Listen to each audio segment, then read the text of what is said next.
Okay.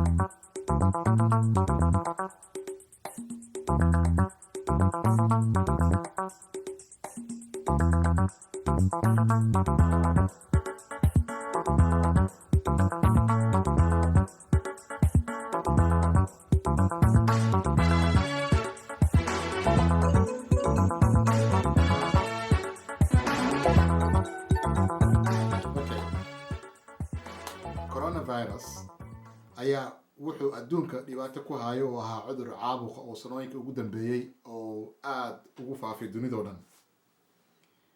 Muddo kadib, dhakhaatiirta oo culimada dadka caafimaadka ku dadaala siyaasiyiinta waxay aada ugu dadaalayeen oo ay ku mashquulsanaayeen sidii ay lagu heli lahaa daawo cudurkan lagula tacaalo ama ka hortag tallaal ah. Waxaa la soo saaray dhowr tallaal oo kala duwan oo dhowr waddan oo kala gedisan ay soo saareen tallaalo kala gedisan. laakiin hadda waddankan anigoo aan joogno sida wadamada aan ku noolnahay dadkiina Yurub ku nool ayaan la hadlayaa. Ingiriiska oo kaleeto ama Holland ku noolo ama German ku noolo ama Belgium ku noolo ama meel kaleeto oo waqooyiga Yurubtan waqooyi kamid ku noolo ama America. waxaa la keenay tallaalo kala duwan oo dadka rabo in lagu tallaalo.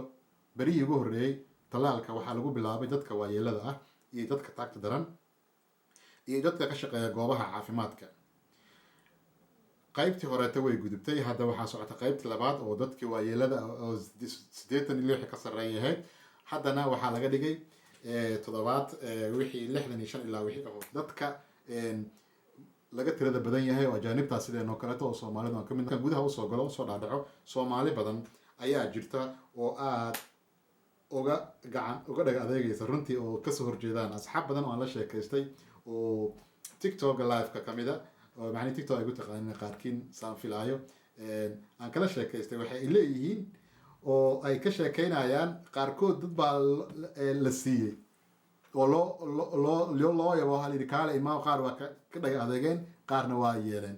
qaarkii marka yeelay waxaa kamid ah gabdhahaas gabar walaasheena maalin la weyd laafka nagula jirtay oo aan ka sheekaysanayna oo tiri way soo qaatay. waxaa kaleeto jira gabar ayaduna sidoo kale tiri odagayga isbitaal ka shaqeeyaa waa la soo siiyey wax dhibaatana kalama kulmin. marka anaga maxaan u diidanahay gabar waxay tiri aniga waa lii oo maxaa lahaa booskayga wuxuu yidhi qaado laakiin waa diiday inaan qaato. marka maxaa ku diiday adigu? sababta gabadhaas ay ku diiday way noo sheegtay. waxay tiri anigu phobia qabaa cirbadii waxaas maar daawo inaan phobia ka qabaa marka ilaa dhowr usbuuc halaysiyaan iri kadibna maaragtay aan qaato. gabarna waxay tiri iyadu waxay tiri aniga waxaas waa kasoo horjeeda ma qaadanayo. marka dadka haddii aan hoos sidaa degno dadka qaar baa kasoo horjeeda qaarna waa igu taageersan yihiin sidoo kaleeto. anigu haddii inkastoo weli aanan la ii ogolaanin haddii la ii ofargareeyo inaan qaato aan ku rajaweynay haddii alla idmo. qaarka kasoo horjeeda marka waxay leeyihin waxaa ku jira jib, waxaa laisla dhex marayaa jib ayaa ku jirta. jibta ku jirta marka dadku waxay leeyihiin haddii lagugu duro waxaa tagaysaa maxaa la meel alla meesha joogtaa la ogaanaya waxaad samaynayso. marka arrintaas waa iska maaragtay dacayad raqiisa. asxaabta waxaan leeyahay aan ka walaalayaalow dadka si loo helo cudurkan looga badbaado. waa ogtihiin dhammaanteen guryihii aan ku xanibanahay, dadkii ma shaqo tagi karaan, caruurtii iskuulaadkii ma tagaan guryaha wax lagu baraa. marka waxaa nalaha wanaagsan oo aniga ila gudboon in tallaalkaas qofkii waqti u saamaxo oo jaanis ku hela oo fursad inuu ka faa'iidaysto oo qaato si bulshada oo dhan cudurkan uga badbaado. oo waxaa la yidhahdaa herd immune system. herd immune system waxaa la yidhahdaa in qofka jirkiisu uu difaaca jirkiisu uu barto cudurkan uu iska difaaco hadduu soo weeraro. marka si loo helo herd immune system waa in ugu yaraan 50% ilaa 75% communitygaas populationkaas la tallaalaa.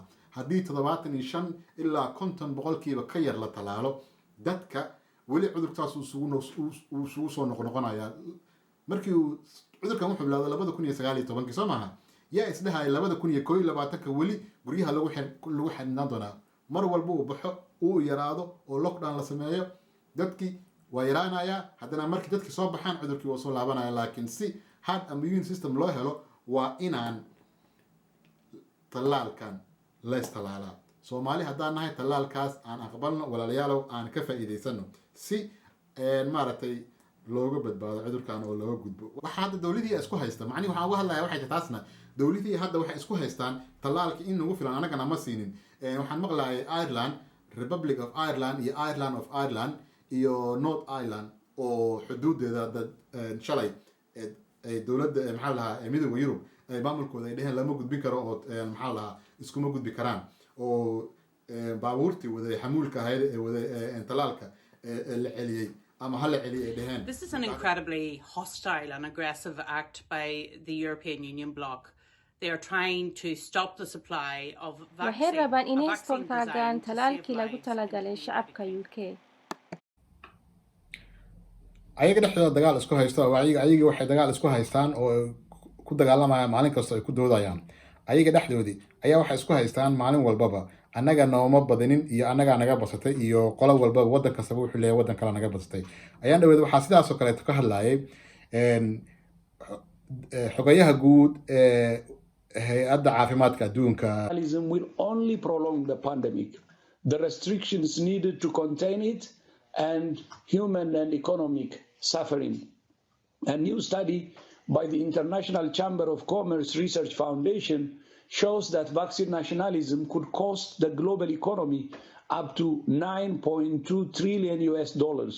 And all oo ka hadlay xogayaha guud hay'adda caafimaadka adduunka WHO ninka la yiraahdo Dr. Tedros ayaa wuxuu ka sheekaynayaa dowladaha sida ay dowlad walba dowlad kale aysan uga xaq badsan oo khaasatan dowladaha masaakiinta oo taagta daran oo awoodi karin inay soo iibsadaan wax laga siiyo oo lala wadaago hadda intaan taa la gaarinba waxa is haysta dowladihii Yurub ayaa is haysta waxay isku haystaan anaga naga basatay iyo anaga naga basatay waxaan ka hadlaynaa waa talaalka qolaa waxay leeyihiin intii loogu talagalay namaad siinina qolana waxay leeyihiin anagu intaan soo saarnay Ingiriis waa soo saaray Oxford lagu soo saaray qaar mid kamid ah talaalka hadda socda waxay leeyihiin in anagu naga badan ma hayno qoladan kalena waxay leeyihiin anagu intii aan go'aan ku gaarnay hadda waxa isku haysta European Unionki iyo waxa isku haysta UK oo dagaal ka socda dagaalka uga socda wuxuu yahay qolada kale waxay leedahay waa naga tira badsatay marka iyadoo haas loogu dagaalay hadda anaga Soomaalina maxaa la gudboon si loo helo waa sheegay